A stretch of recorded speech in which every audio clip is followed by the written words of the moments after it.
पोपटलाल पूरे दिल्ली शहर में बड़ी बड़ी डींगे मारने के लिए प्रसिद्ध था। साथ ही वो अव्वल दर्जे का पेटू भी था। उसकी इस आदत के चलते कोई भी आदमी उसे अपने घर भोज पर नहीं बुलाता था। फिर एक दिन पोपटलाल अपनी बहन के घर जाता है, जो दूसरे शहर में रहती थी।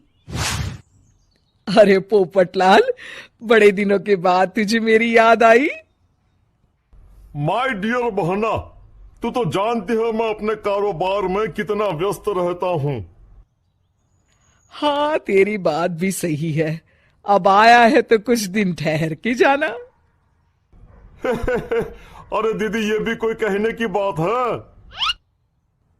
श्यामा देवी पोपटलाल को रहने के लिए एक कमरा दे देती है।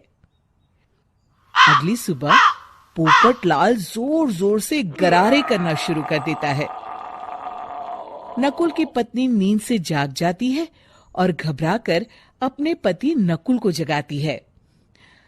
अरे उठिए, लगता है हमारे घर में कोई जानवर घुस आया है।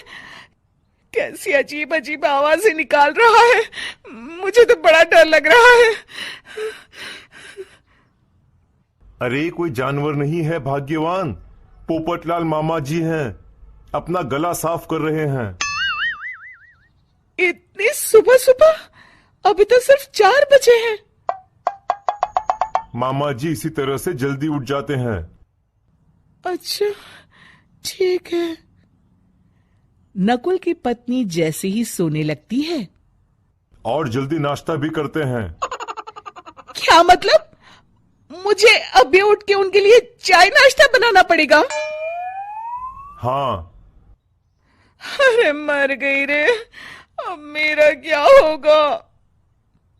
फिर थोड़ी देर के बाद नकुल की पत्नी मामा जी के लिए चाय नाश्ता बनाने में जुट जाती है। अरे भाई वाह, बड़ी अच्छी खुशबू आ रही है।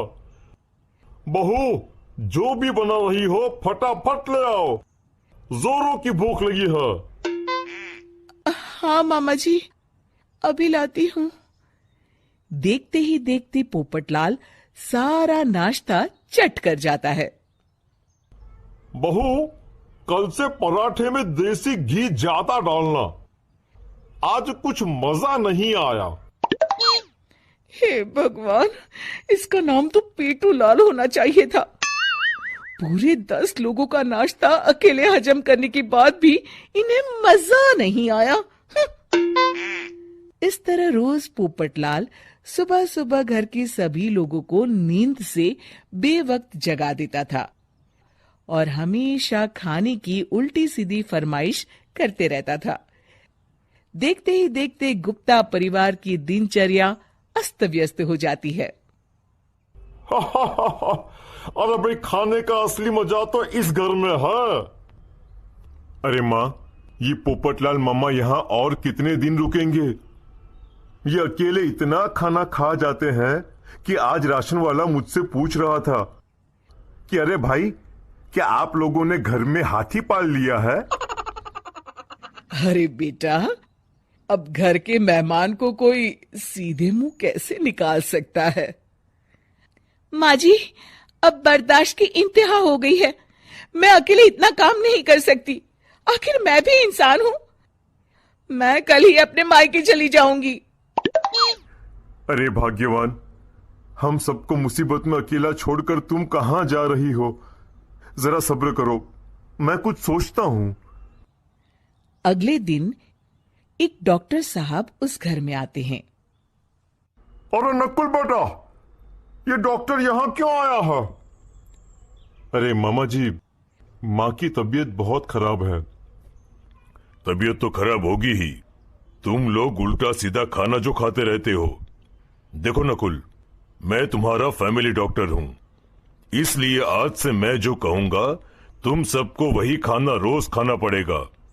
आजकल कितनी बीमारियां फैल रही हैं, पता भी है तुम्हें? आज से तुम सब सिर्फ सलाद और करेले का जूस पियोगे, समझे?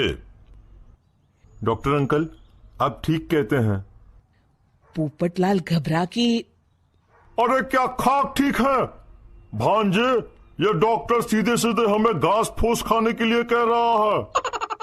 अरे मैं कहता हूं भगा इस डॉक्टर के बच्चे को यहां से। अरे मामा जी, डॉक्टर साहब ठीक ही तो कह रहे हैं। इसी बहाने आपका इतना बड़ा पेट जो बाहर निकला हुआ है वो अंदर हो जाएगा। इस तरह गुप्ता परिवार रोज खाने में सिर्फ सलाद खाना शुरू कर देता है। बेचारे पोपटलाल का बुरा हाल हो जाता है। ये लीजिए मामा जी, ताजा ताजा करेले का जूस। अरे नहीं नहीं बहू, मैं मरने से पहले मरना नहीं चाहता। मुझे तुम लोग माफ करो। यह भेड़ बकरी वाली जिंदगी तुम लोगों को मुबारक हो। मैं तो चला यहां से। पोपटलाल अगले दिन ही घर छोड़कर चला जाता है। क्यों बेटा नकुल, मेरी अदाकारी कैसी थी? मजा आ गया डॉक्टर। आपने तो बॉलीवुड के कलाकारों को भी मात कर दिया। आपको तो ऑस्कर मिलना चाहिए।